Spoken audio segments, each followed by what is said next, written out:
हाल के दिनों में होक्स कॉल के मामलों में बढ़ोतरी के बाद bureau of civil aviation safety अब ज्यादा सख्ती के मूड में है। BCAS ने ऐसे कॉल करने वालों को 5 साल के लिए नो फ्लाई लिस्ट में शामिल करने का प्रस्ताव नागर विमानन मंत्रालय को भेजने की सोची है।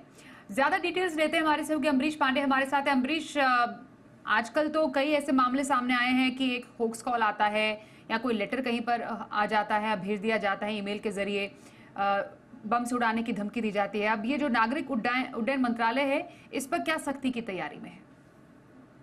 देखिए, मंत्रालय अपने तरफ से तो लगातार एक्शन में है, सैनिटाइज कर रहा है पूरे एविएशन के सिस्टम को। लेकिन जो सबसे जिम्मेदार एजेंसी है पूरे सिक्योरिटी को लेकर, एविएशन सिक्योरिटी को लेकर, जो कि bureau of civil aviation security है, उसने कुछ नए सख्त कदम उठाने की बात सोची है, जो कि सिविल एविएशन मंत्रालय को ये प्रस्ताव भेजा जा सकता है। जानकारी के अनुसार अभी तक ऐसे होक्स कॉल के लिए जो प्रस्ताव था वो लगभग 3 से 6 महीने का था जेल का, या फिर एक आर्थिक दंड था जो कि 2000 से 3000 रुपए तक का था। इसको बदलने का प्रस्ताव है, इसको और ज्यादा सख्त करने की का प्रस्ताव है। जो सख्ती है वो 5 साल के लिए हो सकती है। पहले के जो प्रावधान थे उसमें 3 साल की जो सजा थी वो सिर्फ उस एयरलाइंस के लिए थी जिसके लिए कॉल, मान लीजिए मैंने कॉल किया है और उसे एक विशेष एयरलाइन को कॉल किया है, तो मैं उस विशेष एयरलाइन में 3 महीने के लिए सफर नहीं कर सकता था। अब जो प्रस्ताव है उसके अनुसार मैं किसी ऐसी अगर हॉक्स कॉल करता हूं और पकड़ा जाता हूं, मेरा जुर्म साबित होता है, तो ऐसे में किसी भी एयरलाइंस में, किसी भी एविएशन के सिस्टम में मैं अगले 5 साल तक फ्लाई नहीं कर सकूंगा। तो ये एक बड़ा फैसला है, एक बड़ा प्रस्ताव है, एक कठिन प्रस्ताव है।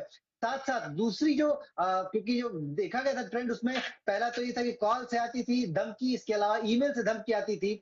तीसरा एक और सिस्टम देखा गया था जिसमें कि लिख कर चिट्ठी में या टॉयलेट पेपर पे या कहीं से भी एविएशन या एयरलाइन से किसी हिस्से में रख दिया जाता था। ऐसी चिट्ठियों को लेकर ज्यादा सख्ती दिखाने की जरूरत थी। इसको लेकर एक त्वरित एक्शन जरूर लिया सोचा जा रहा है, जिसमें कि अगर ऐसी कोई चिट्ठी पाई जाती है तो उस एयरलाइन में बैठे सभी लोगों की हैंडराइटिंग मैच की जाएगी और ये देखा जाएगा कि क्या ये इस एयरलाइंस के अंदर बैठे हुए किसी व्यक्ति ने खुराफात की है, या फिर उस पूरे इकोसिस्टम में जो व्यक्ति उस हवाई जहाज की सेफ्टी, चेकिंग, रिफिलिंग या फिर बैगेज के पूरे डिपार्टमेंट में था, उनमें से किसी ने किया है, उसके लिए उसकी हैंडराइटिंग मैच की जाएगी। तो ये 2 बड़े प्रस्ताव हैं जो कि सिविल एविएशन मंत्रालय को जल्दी ही भेजे जाएंगे और उम्मीद है कि इस पर सहमति भी बन जाए, क्योंकि पिछले अगर 2.5 महीने की बात करें तो लगभग 41 ऐसे मामले आए थे जहां पर कि ऐसी कॉल्स आई थी। पूरा सिस्टम ठप किया गया था, एयरलाइंस को सेफ्टी बे में ले जाया गया था।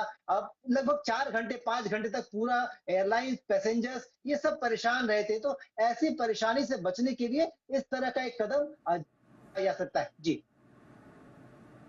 बिल्कुल, धन्यवाद करेंगे अमरीश इस पूरी खबर पर। ज्यादा डिटेल्स देने के लिए होक्स कॉल पर सख्ती की पूरी तैयारी की जा चुकी है। BCAS, bureau of civil aviation safety, नागर विमानन मंत्रालय को इस पर एक प्रॉपर एक प्लान भेजने की तैयारी में है।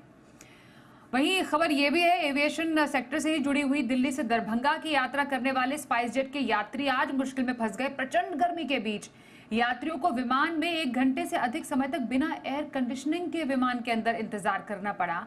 इससे कई लोगों की तबीयत बिगड़ने लगी। इस दौरान लोग विमान के अंदर पसीना पोंछते हुए नजर आए। यात्री किसी कागज या कपड़े से खुद को हवा कर रहे थे।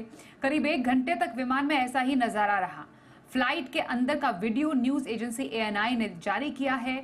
वीडियो में देखा जा सकता है कि लोग उमस और गर्मी से परेशान हैं और लोगों के पसीने छूट रहे हैं।